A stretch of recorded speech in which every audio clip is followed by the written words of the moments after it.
Ya,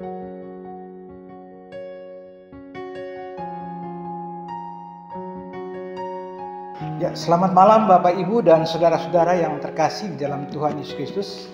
Selamat bertemu kembali pada malam hari ini, tepatnya tanggal 4 November 2020 dalam ibadah keluarga GPIB Jemaat Pelita Hidup. Dalam ibadah ini kita akan dikuatkan lewat firman Tuhan pada malam hari ini yang terambil dari kitab Malaki pasal 1, kitab Malaki pasal 1 ayat 6 sampai dengan ayatnya yang ke-14.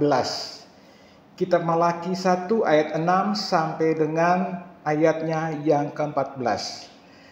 Bagi saudara-saudara yang sudah mendapatkannya, sambil Alkitab kita terbuka, marilah kita berdoa minta tuntunan Tuhan. Kita berdoa. Bapa kami yang ada di dalam surga, puji dan syukur kami naikkan kepadamu, karena malam hari ini kembali kami mau diingatkan lagi lewat firman Tuhan pada malam hari ini. Bapa, tenangkanlah hati dan pikiran kami, dan biarlah suara Tuhan yang menggema, agar firman yang sebentar kami dengar dapat kami hayati dan kami amalkan itu dalam kehidupan kami. Ya Bapa, berfirmanlah kepada kami, karena kami anak-anak-Mu sudah siap mendengar. Amin. Bacaan firman Tuhan dari Malaki 1 ayat 6 sampai dengan 14 yang berbunyi demikian. Pencemaran korban-korban. Seorang anak menghormati bapaknya, dan seorang hamba menghormati tuannya. Jika aku ini bapa, di manakah hormat yang kepadaku itu? Jika aku ini tuan, di manakah takut yang kepadaku itu? Firman Tuhan semesta alam kepada kamu, hai para imam, yang menghina namaku, tetapi kamu berkata, dengan cara bagaimanakah kami menghina namamu? Kamu membawa roti cemar ke atas mezbahku, tetapi berkata, dengan cara bagaimanakah kami mencemarkannya? Dengan cara menyangka meja Tuhan boleh dihinakan. Apabila kamu membawa seekor binatang buta untuk dipersembahkan, tidakkah itu jahat?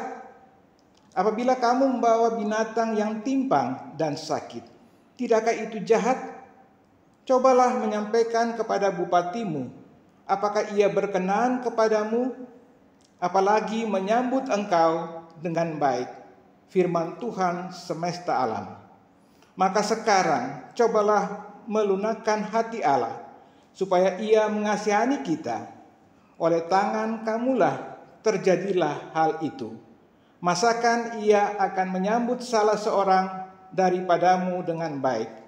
Firman Tuhan semesta alam. Sekiranya ada di antara kamu yang mau menutup pintu, supaya jangan kamu menyalakan api di mezbahku dengan percuma, aku tidak suka kepada kamu, firman Tuhan semesta alam, dan aku tidak berkenan menerima persembahan dari tanganmu.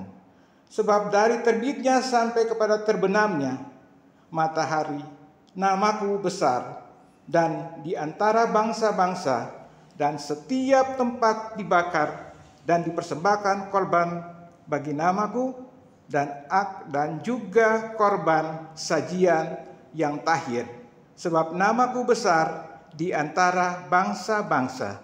Firman Tuhan semesta alam. Tetapi kamu ini menajiskannya, karena kamu menyangka meja Tuhan memang cemar, dan makanan yang ada di situ boleh dihinakan. Kamu berkata, lihatlah alangkah susah payahnya, dan kamu menyusahkan aku. Firman Tuhan semesta alam. Kamu membawa binatang yang dirampas, binatang yang timpang, binatang yang sakit. Kamu membawa sebagai persembahan. Akan berkenankah aku menerimanya dari tanganmu, firman Tuhan? Terkutuklah penipu yang mempunyai seekor binatang jantan di antara kawanan ternak yang dinatsarkannya, tetapi ia mempersembahkan binatangnya yang cacat kepada Tuhan.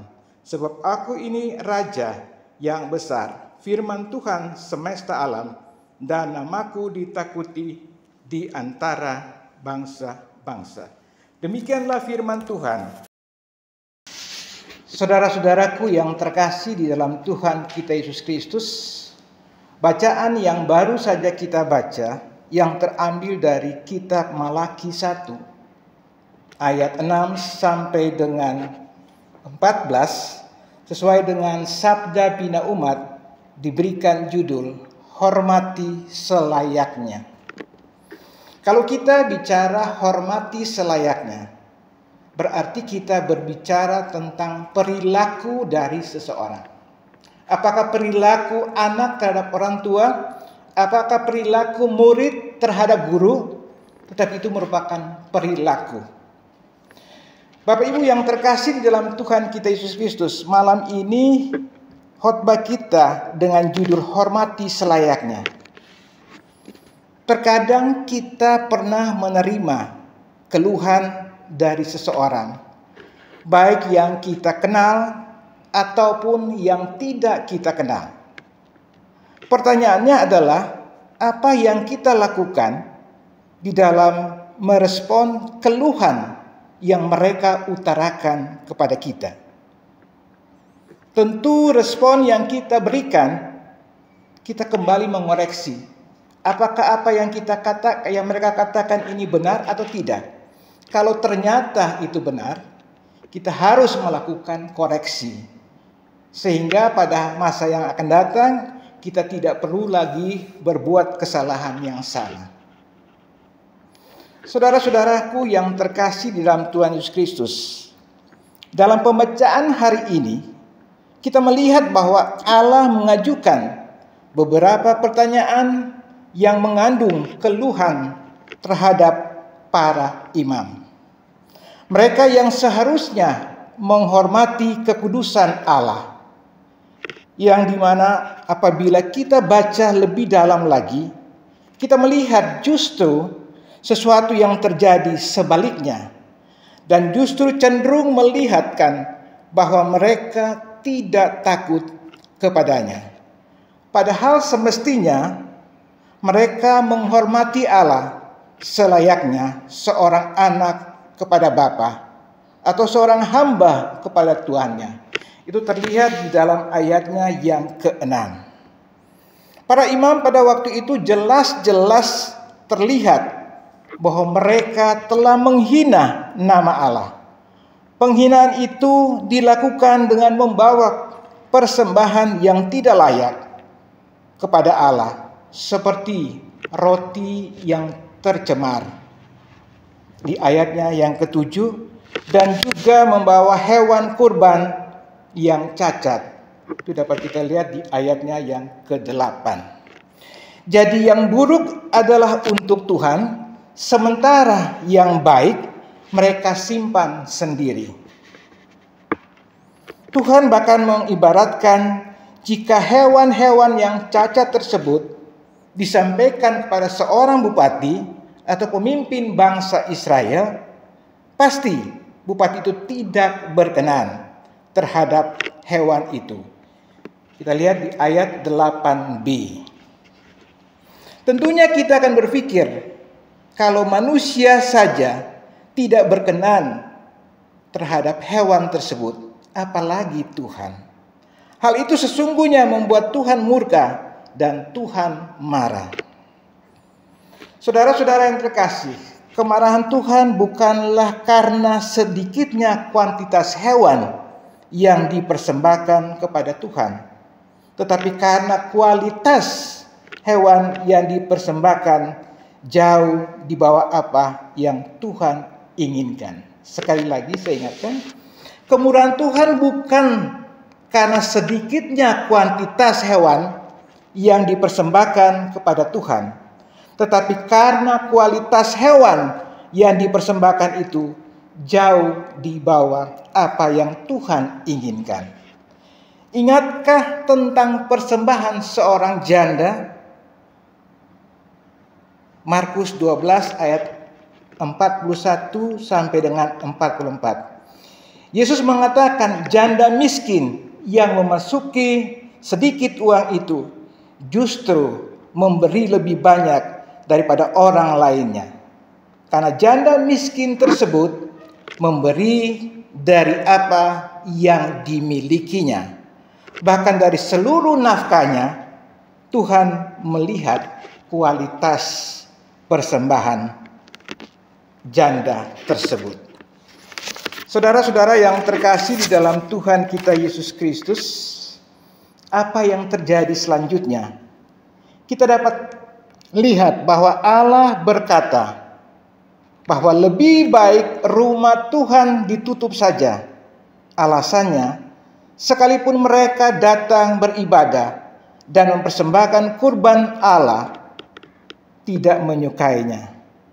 Bangsa-bangsa lain begitu menghormati Tuhan, tetapi bangsa Israel, umat pilihan Allah, justru meremehkan Tuhan. Terlihat dari ayat 11 sampai dengan ayat 13. Jika begini, mungkin saja Allah pun sedang mengeluhkan ritual ibadah kita. Adakah kita telah memberikan persembahan yang terbaik kepada Tuhan? Inilah pertanyaan bagi kita sekalian, bagi Bapak, Ibu, dan saudara-saudara sekalian. Sejauh mana kita memberikan persembahan kepada Tuhan? Saudara-saudara yang terkasih, persembahan kita kepada Tuhan bukanlah hal materi saja, tetapi terkait juga dengan waktu yang kita berikan kepada Tuhan.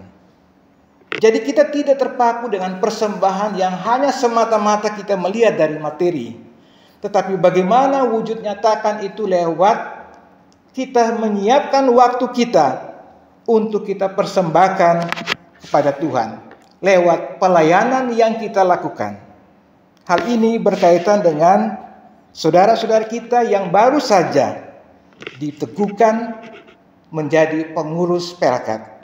Biarlah mereka benar-benar merasa terpanggil dan bertanggung jawab untuk mau melaksanakan tugas yang mulia ini selama kurang lebih 2,5 tahun. Marilah saudara-saudara yang telah terpanggil dan dipilih, lakukanlah itu dengan sepenuh hati, karena jerih payah saudara-saudara tidak akan dibiarkan oleh Tuhan. Saudara-saudara yang terkasih, ini sebuah momen yang baik untuk kembali kita melakukan introspeksi kembali kepada kita masing-masing. Apakah kita sudah melakukan yang terbaik bagi Tuhan? Apakah kita sudah memberikan waktu yang terbaik bagi Tuhan? Ini menjadi pertanyaan, dan ini akan dijawab oleh saudara-saudara dan saya. Apakah kita sudah melakukan tugas ini? Karena Tuhan terlebih dahulu memberkati kita. Dan wujud berkat yang Tuhan berikan kepada kita harus kita berikan juga kembali kepada Tuhan lewat semua yang kita lakukan untuk kemuliaan dan kebesaran nama Tuhan. Saudara-saudara yang terkasih, di dalam jemaat GBIB kita diajarkan bahwa pelayanan yang kita lakukan bukan hanya sekedar kata-kata, tapi itu harus dilakukan lewat sikap, tingkah laku, dan perbuatan kita. Sehingga bukan kita yang ditinggikan, tetapi Allah yang kita percaya di dalam anakmu Yesus Kristus yang terus ditingkatkan, ditinggikan, dan dimuliakan. Marilah kita kembali merenungkan sekali lagi bahwa berikanlah waktu yang terbaik. Berikanlah sebuah prioritas dalam melaksanakan tugas pelayanan. Karena inilah yang diinginkan oleh Tuhan. Kiranya Yesus Kristus memberkati dan menuntun kita agar kita dapat melaksanakan tugas pelayanan di tengah-tengah jemaat seturut kehendak Dia. Tuhan Yesus memberkati. Amin.